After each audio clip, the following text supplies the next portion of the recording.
আপনারা কি সবাই একটু ডান হাত তুলবেন? আমাকে একটু দেখাবেন যে আপনাদের সবার ডান হাত আছে। আচ্ছা, না এখনো কয়েকজন বাকি আছে, দেখা যাচ্ছে সবাই তুলছে। ইনশাআল্লাহ করে, কারণ আপনারা জীবনে শ্রেষ্ঠ সময় আছেন, তো সবাই তার শ্রেষ্ঠ সময়ে থাকতে চায় বা করতে চায়। আরো বেশি আপনাকে ঠিক আছে, তাহলে আপনাদেরকে দেখে আজকে আমার সেই অনুভূতি হচ্ছে। কিন্তু আপনারা যারা বসে আছেন সবাই খুব ব্রাইট হওয়া সত্ত্বেও আমি কারণ ডান হাত দেখতে পাচ্ছি না। সবাইকে ডান হাত নাই নাকি? আপনারা কি সবাই একটু ডান হাত তুলবেন? আমাকে একটু দেখাবেন যে আপনাদের সবার ডান হাত আছে। আচ্ছা, না এখনো কয়েকজন বাকি আছে, দেখা যাচ্ছে সবাই তুলছে। অনেকে আবার আধা তুলছে। ভাবটা এরকম যে আমার ডান হাত আছে কিন্তু পুরো নাই। Good good. আচ্ছা, এবার ডান হাত নাও। এবার দেখি তো সবার বাম হাত আছে কি? একটু সবাই একটু বাম হাত তুলবেন, একটু বেশি করে তুলবেন। হ্যাঁ, আচ্ছা এবার আপনারা বাম হাত। আচ্ছা, আমি আপনাদেরকে খুব মজার একটা এক্সারসাইজ শিখাই। আমি কোনো ফিজিক্যাল ট্রেনার না, কিন্তু আমাদের যে যুগ পড়েছে আমাদের সবাইকে কিছু না কিছু শারীরিক শিক্ষা নিতে হবে। ঠিক আছে, আর দুই হাত সামনাসামনি করেন আপনারা।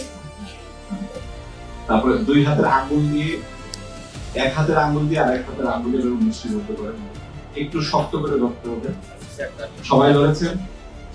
হ্যাঁ, আবার বেশি জোরে চাপ দিয়ে ভেঙে ফেলেন না, তাহলে আবার আমার বিরুদ্ধে মামলা হয়ে যাবে। বলবো যে ওনার কথা মেনে আমি হাত দিয়ে হাত ধরেছি। আচ্ছা, নিজের হাত ধরবেন, অন্যের হাত ধরবেন না। ঠিক আছে, যে হাত দিয়ে হাত ধরেছি, এখন আমার হাত উঠে নিয়েছি। ওকে, একটু এবার এরকম করে ছাড়েন, এরকম এরকম এরকম। হ্যাঁ, একটু এক্সারসাইজ সবাই করছে না। ভাবটা এরকম যে আমার আঙ্গুল মহামূল্যবান, এসব ব্যায়াম করা যাবে। ওকে, থ্যাংক ইউ। শোনেন, এই হাত উন্নত করা, আঙ্গুল এ করা, এগুলো খুব গুরুত্বপূর্ণ। কারণ আজকাল আপনারা মোবাইল খুব বেশি ব্যবহার করেন, তো হাতে মোবাইল থাকলে এর যে আছে রেডিয়েশন আছে, যে রেডিয়েশন যায়, এই রেডিয়েশন সারা শরীরে কিন্তু প্রভাব পড়ে। এক, আর দ্বিতীয়ত আমরা দীর্ঘ সময় একভাবে মোবাইল যখন ইউজ করি তখন আমাদের পেশিতেও কিন্তু সমস্যা হয়। এই জন্য হাত নাড়াচাড়া করা, মাঝে মাঝে তারপরে আঙ্গুলে এ করা, এগুলো খুব গুরুত্বপূর্ণ আমাদের ফিজিক্যালের জন্য, লং টার্মের জন্য। আর এটা আরোগ্যেরও খুব জরুরি। আপনারা বুঝতে পারবেন যখন আমাদের মতো আপনাদের বয়স প্রায় 50-এর দিকে যায়। আমি নিজে মোবাইল পেয়েছি বা মোবাইল ব্যবহার করা বা কম্পিউটার ব্যবহার শুরু করেছি তো আমার বয়স যখন প্রায় 25-এর পরে বা 30-এর পরে। ফলে আমি এমন একটা ডিভাইসের সাথে পরিচিত হয়েছি যে ডিভাইস আমার জীবনের প্রথম 25-30 বছরের কোনো ভূমিকাই ছিল না, আমার প্রয়োজন হয়নি, আমি তার সংস্পর্শে আসি, মোবাইলের সংস্পর্শে আমি আসি। ফলে আমি একটু বেশি ব্যবহার করলেও কিন্তু আমার একটা দীর্ঘ সময় আমি মোবাইলহীন, ডিভাইসহীন এবং আমি কম্পিউটারহীন। কিন্তু আপনারা যারা খুবই ইয়াং, যারা অনেকে আছেন এখানে বেশিরভাগই, আপনাদের ক্ষেত্রে কিন্তু আমার এই তুলনা সঠিক না। আপনারা কিন্তু অনেক আগে মোবাইল, ইন্টারনেট, কম্পিউটার এবং অন্যান্য ডিজিটাল ডিভাইসের সংস্পর্শে এসেছে, তাই এক্সপোজ হয়েছে। ফলে আপনাদের অনেক কিছু কিন্তু আগে থেকে শুরু হবে। যেমন চোখের সমস্যা আপনাদের অনেক আগে শুরু হবে, ফ্রোজেন শোল্ডার, ঠিক আছে, এই যে কাঁধের থেকে, এগুলো আপনাদের আগে শুরু হবে। আঙ্গুলের স্টিফনেস, ঠিক আছে, আঙ্গুল নড়াতে পারবেন না, কাজ করতে পারবেন না, এগুলো আগে শুরু হবে। মজার বিষয় হলো কি জানেন, আপনাদেরকে খুবই মন খারাপ করা, খুবই দুঃখের একটা কথা বলি। আমরা আনন্দ সেলিব্রেট করি সকলে মিলে। যেমন গতকাল এসএসসি রেজাল্ট হলো না, এরকম যে কোনো রেজাল্ট হলে, যে কোনো আনন্দ, বিয়ে, জন্মদিন, আমরা কি কেউ একা একা করি? একা একা করি? এটা মানব সভ্যতা এবং মানব সমাজের নিয়ম যে আনন্দ আমরা সেলিব্রেট করি সকলে মিলে, কিন্তু আমরা দুঃখ সেলিব্রেট করতে পারি না।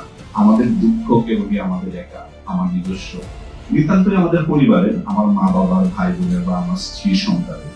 কিন্তু দুঃখের জন্য কিন্তু আমরা সামাজিক ভাবে বিশাল আয়োজন করে সেলিব্রেশনের ব্যবস্থা করি।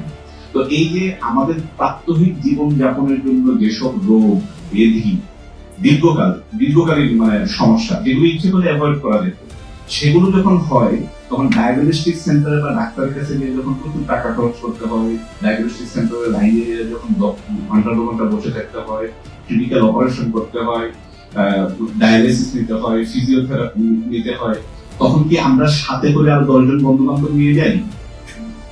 কেউ হাসপাতালে গেলে কি বন্ধু বান্ধব নিয়ে যায়? 10 জন বন্ধু বান্ধব চলে একটু মজা করে আসি হাসপাতালে, যাবে আপনার বন্ধু বান্ধব 10 জন আপনার সাথে হাসপাতালে যাবে না। কিন্তু আপনি যদি আপনার বন্ধু বান্ধবকে বলেন যে এই আমার তো 22তম জন্মদিন, চল অমুক ফরেস্ট রেস্টুরেন্টে একটু এনজয় করে আসি, আপনার কি মনে হয় আপনার বন্ধু বান্ধব আসবে না আপনার সাথে? আসবে। এবং এগুলো সবই স্বাভাবিক। আমাদের সুখ উদযাপিত হয়, কিন্তু আমাদের দুঃখ উদযাপিত হয় না। কিন্তু দুঃখ কিন্তু আমাদের খুব ব্যক্তিগত কেরিয়ারের উপরে মারাত্মক প্রভাব ফেলে কিনা? আমরা আমাদের কাঙ্ক্ষিত গন্তব্যে পৌঁছতে পারি না যদি আমরা এর আগেই যদি নিজেদেরকে সুস্থ না রাখতে পারি। তো আজকের আমাদের যে আলোচনার যে টপিক, খুবই গুরুত্বপূর্ণ একটা জিনিস আমার কাছে খুবই ভালো লেগেছে এবং মনে করি তরুণদের জন্য এটা খুবই গুরুত্বপূর্ণ। সেটা হলো কেরিয়ার নির্বাচনের বিভ্রান্তি। এই বিভ্রান্তি প্রত্যেকটা তরুণের, প্রত্যেকটা কিশোরের এসেনশিয়াল। এই বিভ্রান্তি থাকবেই, এবং এই বিভ্রান্তি থাকা মানেই হলো আপনি বড় হচ্ছেন, আপনি আস্তে আস্তে কেরিয়ারের দিকে এগোচ্ছেন। তো কেরিয়ার নির্বাচনে বিভ্রান্তি থাকাটা খুব স্বাভাবিক, এটা মনে রাখতে হবে কলেজ এবং বিশ্ববিদ্যালয়ে। ঠিক আছে? কেরিয়ার শব্দটার মানে কি? কেরিয়ার শব্দটার মানে হলো, আপনারা টিফিন ক্যারিয়ার দেখেছেন না? টিফিন ক্যারিয়ার দেখেছেন কারা কারা? হ্যাঁ, সবাই দেখেছে। টিফিন ক্যারিয়ারে কি থাকে? খাবার থাকে। তো টিফিন যাতে করে যে পাত্রে করে ক্যারি করা হয় সেটাকে বলে ক্যারিয়ার। তো এটা একটা পাত্র যেখানে টিফিন রাখা হয়, এবং সেই 3 বাটি 2 বাটি 4 বাটি এখন নানা আধুনিক টিফিন ক্যারিয়ার বেরিয়েছে, এগুলোকে ক্যারিয়ার বলে। আরেকটা ক্যারিয়ার আছে, সেগুলো সাইকেলের পিছনে যে একটা বসার সিট থাকে না, এটাকে কি বলে? ক্যারিয়ার। ওইটাকে ক্যারিয়ার বলে কেন? কারণ ওইখানে কোনো কিছু রেখে, ব্যক্তি বা বস্তু বা বস্তা যাই রাখেন, ওইটাকে রেখে আপনি এক জায়গা থেকে আরেক জায়গায় ক্যারি করতে পারেন, রাইট? ক্যারিয়ার। আমরা কুরিয়ার বলি না? এই কুরিয়ার আর ক্যারিয়ার হলো আপন চাচাতো মামাতো ভাই। এই কুরিয়ারও মানে হলো যে এক জায়গা থেকে আরেক জায়গায় জিনিস কি করা, পৌঁছে দেওয়া, স্থানান্তর করা।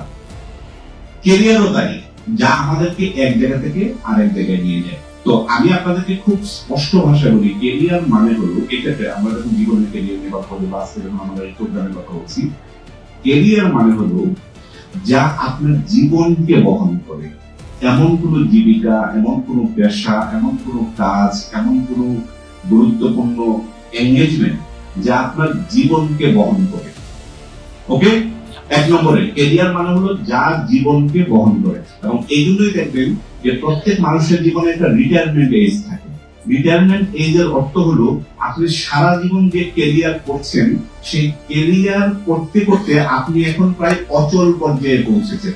এরপরে আর আপনি ওই কাজ একই মনোযোগ, একই শক্তি, একই সামর্থ্য এবং একই দীর্ঘ সময় আপনি করতে পারবেন না। এটাই রিটায়ারমেন্টের দর্শন বা রিটায়ারমেন্টের উদ্দেশ্য। সো ক্যারিয়ার মানে হলো তার জীবনকে বহন করে, নাম্বার 1। নাম্বার 2, ক্যারিয়ার হলো এমন কাজ যেটার পদোন্নতি আছে, যেটার প্রগ্রেস আছে, যেটার এক ধাপ থেকে আরেক ধাপে যাওয়া যায়। যেটার এক ধাপ থেকে আরেক ধাপে যাওয়া যায় না, সেটা ক্যারিয়ার না। ঠিক আছে?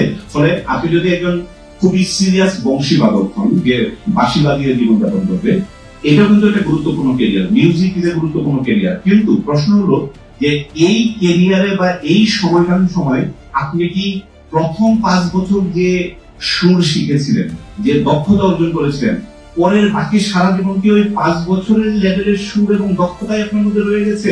যদি থাকে তাহলে it is not a career. Career মানেই হলো যেখানে আপনার রেগুলার 1 বছর 2 বছর 3 বছর 4 বছর 5 বছর ক্যারিয়ার, মানে ক্যারিয়ার ভেদে এক এক ক্যারিয়ারের এক এক সাইকেল থাকে। প্রতি সাইকেলে আপনাকে ডেভেলপ করতে হবে।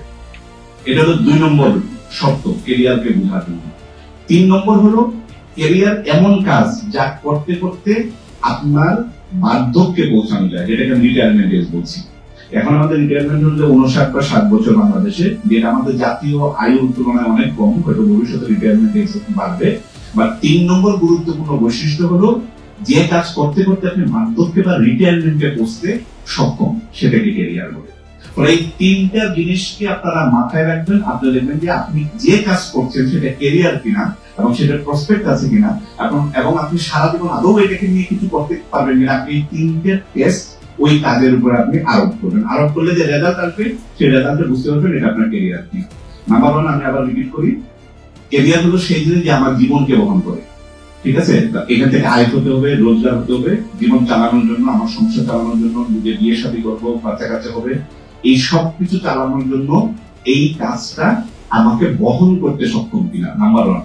দ্বিতীয় হলো যে এই কাজের প্রগ্রেস আছে কিনা, স্টেপ আছে কিনা, সাইকেল আছে কিনা, যে একটার পর আরেকটা ধাপ আছে কিনা। যদি ধাপ না থাকে সেই কাজ ক্যারিয়ার না।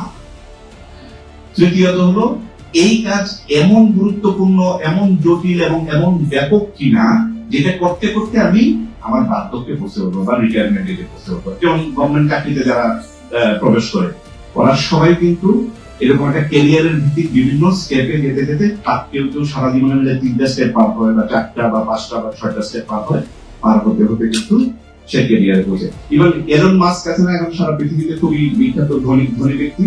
এলন মাস্কের জীবনে কি অসাধারণ ক্যারিয়ার, সে প্রচুর ব্যবসা প্রতিষ্ঠা করেছে, ফেল করেছে, সাকসেসফুল হয়েছে, একসময় নিঃস্ব হয়ে গিয়েছে, ইনভেস্টর পায়নি, পরে আবার ইনভেস্টর পেয়েছে, আবার সে সফল হয়েছে, আবার কিছুদিন আগে তার রকেট ধ্বংস হয়ে কোথায় পড়ে গেছে? চাঁদে তার এক মানে স্পেসে তার এক রকেট ছিল, সেই রকেট নষ্ট হয়ে বা গতিচ্যুত হয়ে পড়ে গেছে। কোথায় পড়ে গেছে? চাঁদে পড়ে গেছে। এবং এতে করে মনে করা হচ্ছে যে চাঁদের ব্যাপক ক্ষয়ক্ষতি হয়েছে এবং তাদের পরিবেশের অনেক ধ্বংসযজ্ঞ সংগঠিত হয়েছে বলে বলা হয়। তো এটা বলার উদ্দেশ্য হলো যে ক্যারিয়ার মানে হলো এই 3টা জিনিসের কম্বিনেশন। আপনারা যারা ইয়াং আছেন তাদের জন্য আমার একটা খুবই বিনীত অনুরোধ এবং পরামর্শ, যেটা আমি আমার জীবনে ওইভাবে এর আগে পাইনি, পাইলে আমার জীবনে সময় আরো কম নষ্ট হতো। আমি সুপ্রিম কোর্টের আইনজীবী, আমি সুপ্রিম কোর্টের অ্যাডভোকেট হিসেবে কাজ করি। বর্তমানে অ্যাটর্নি জেনারেল অফিসে ডেপুটি অ্যাটর্নি জেনারেল পদে আমি দায়িত্ব পালন করছি। সো এটা আমার ক্যারিয়ার, বিকজ আমি এটা শুরু করেছি, এটাতে প্রগ্রেস আছে। যেমন আমি আমার প্রগ্রেস গুলো আপনাদেরকে বলি। আমি প্রথমে এলএলবি করেছি, আমি বিশ্ববিদ্যালয় পর্যায়ে থেকে পাশ করেছি। তারপরে একটা পরীক্ষা দিয়ে আমাকে জজ কোর্ট লেভেল, হাইকোর্ট না, জজ কোর্ট লেভেলের লাইসেন্স নিতে হয়েছে, যে আমি জজ কোর্টে বা জেলা লেভেলে উকালতি করতে পারবো। আমার ক্যারিয়ারের ফার্স্ট স্টেপ। জজ কোর্টে আমার ম্যান্ডেটরি 2 বছর কাজ শিখতে হয়। আমি কাজ শিখেছি আমার সিনিয়রদের সাথে। সেখানে থেকে 2 বছরে আমি দক্ষতা অর্জন করেছি। দক্ষতা অর্জন করে আমি হাইকোর্টের পরীক্ষার জন্য বসেছি, আমার সেকেন্ড যে প্রমোশন বা সেকেন্ড যে ধাপ, সাইকেল। তারপরে আমি হাইকোর্টের পরীক্ষায় পাশ করেছি, হাইকোর্টের লাইসেন্স পেয়েছি। হাইকোর্টে আমি 10 বছর কাজ করেছি, কাজ শিখেছি। কাজ শিখে আমি আপিল বিভাগ, যেটা আমাকে সুপ্রিম কোর্ট বলে, সুপ্রিম কোর্টের পরীক্ষায়, সুপ্রিম কোর্টে আবার সনদ না থাকলে সুপ্রিম কোর্টে প্র্যাকটিস করা যায় না, আমি সেই পরীক্ষায় বসেছি 10 বছর পরে। সেই পরীক্ষায় পাশ করে তারপরে আমি সুপ্রিম কোর্টের সনদ পেয়েছি। এরপরে আমি সুপ্রিম কোর্টে প্র্যাকটিস করি। এরপরে আমি ডেপুটি অ্যাটর্নি জেনারেল হয়েছি। এখন আমি গভর্নমেন্টের পক্ষ থেকে, রাষ্ট্রের পক্ষ হয়ে আমি বড় বড় মামলা করি। ইউ সি, আমার গত 20 বছরের ক্যারিয়ারের এই 3-4টা ধাপ খুব স্পষ্ট না? এবং ভবিষ্যতে আমি আরো অনেক কিছু করার এবং হওয়ার চেষ্টা করবো। আমার হওয়া কিন্তু শেষ হয়ে যায়নি। আমি এমন একটা ফ্রি ক্যারিয়ারে আছি যেখান থেকে আমার অপশন আছে আরো বড় বড় রাষ্ট্রীয় প্রতিষ্ঠানে যাওয়ার। আমি যেতে পারবোই এমন কোনো গ্যারান্টি নাই এবং গ্যারান্টি থাকার দরকারও নাই, কিন্তু আমার যাওয়ার সুযোগ আছে, অপরচুনিটি আছে এবং আমার যোগ্যতা আছে বলেও আমি মনে করি। এবং যতটুকু যোগ্যতা নাই ততটুকু আমি জানি এবং ততটুকু আমি পূরণ করবো এবং ভবিষ্যতে আমি সেই সব পদে যাওয়ার চেষ্টাও করবো। This is called career progress.